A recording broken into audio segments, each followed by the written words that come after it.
Noble-4, Spartan-III, formerly of the UNSC Special Warfare Command, Kukrai aficionado, psychological warfare expert, and described by his teammates as unbreakable. This is the story of Emile-A239.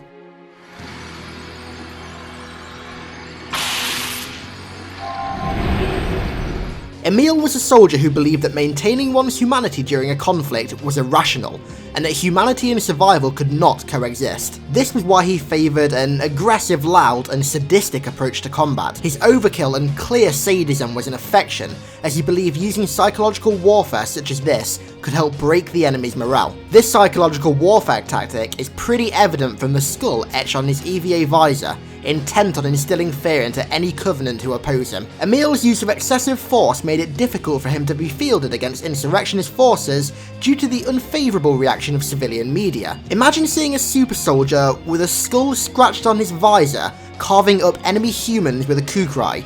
Not exactly what the UNSC would want the general public to see. He also possessed a pretty impressive collection of Covenant contraband, something that was in direct violation of the Cole Protocol.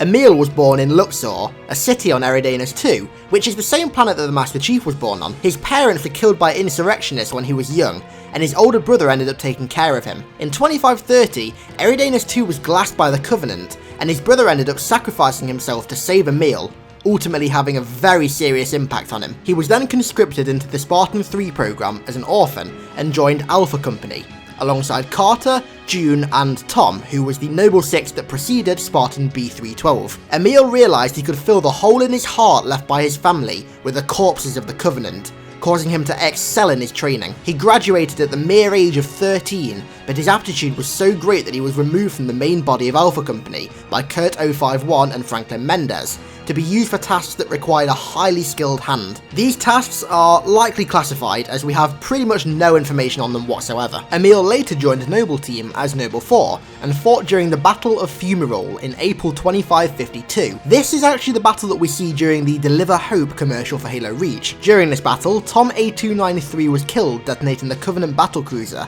to be replaced with Noble 6 at Visegrad. On July 23rd, 2552, contact with Visegrad Communications Relay on Reach was lost. Urban Holland, who was the colonel who was in operational control of Noble Team during the skirmishes on Reach, also lost control with army fire teams that he deployed to investigate this disturbance. Colonel Holland sent Noble Team to investigate the cause of the communications blackout, and soon after arriving, they encountered the Covenant. The team then split in half, with Emile, June, and Kat flying directly to the communications relay. They eventually fought their way inside the relay, and Carter informed Holland that Winter Contingency, which was a plan to counteract Covenant forces on the colony world, was in effect. Affirmative. It's the Winter Contingency. May God help us all.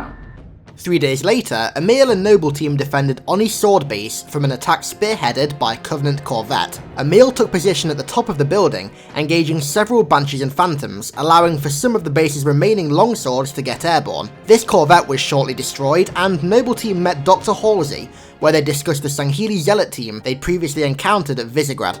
Almost a month later, Noble Team rendezvoused inside Oni's Olympic Tower in New Alexandria, which was now compromised by the Covenant. Emile showed his hard persona when he found out about the death of George by masking his sorrow for his death with humour. It's a regular family reunion. Keep him. I gave him to you. I'll honor him my own way. George always said he would never leave Reach. The big man was sentimental. He gave his life thinking he'd just save the planet. We should all be so lucky. Moments later, the Covenant began glassing the city dangerously close to the tower, and Noble Team fled to a fallout bunker below the tower. On their way, Kat was sadly taken out by a Sangheili marksman.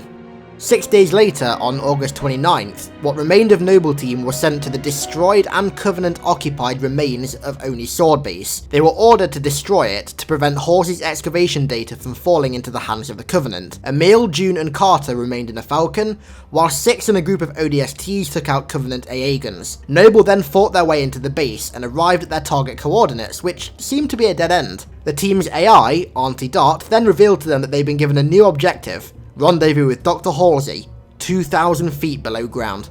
Arriving at a Forerunner complex below the Babbed Katha ice shelf, Dr. Halsey insisted that Noble team defend her laboratory while she completed transferring critical data. Emile and Noble fought back waves of Covenant forces before she eventually let them inside. Here, she revealed to them what she'd actually transferred.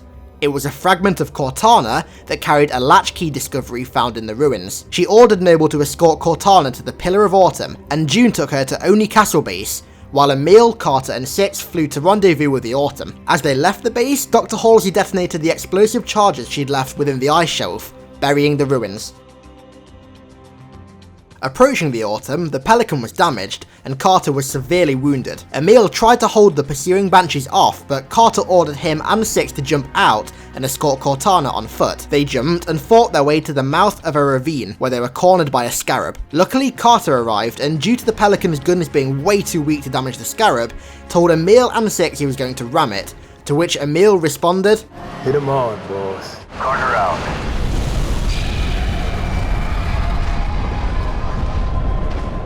The two remaining members continued towards the Autumn. When they reached it, Captain Keyes came to take possession of Cortana personally, while Emile mounted an Onega mass driver to defend the Autumn from several approaching Phantoms. While manning the gun, a Phantom dropped off a group of Zealots. Emile dismounted, knocking an elite to the ground, which he finished off with his shotgun.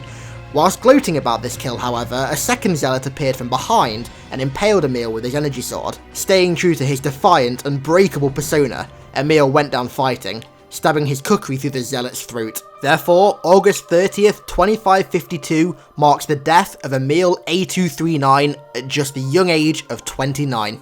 Thanks a lot for watching, guys. I thought this is a pretty good time to release this video, considering that Memories of Reach should be dropping tomorrow. So I hope you enjoyed the video, and I'll see you in the next video.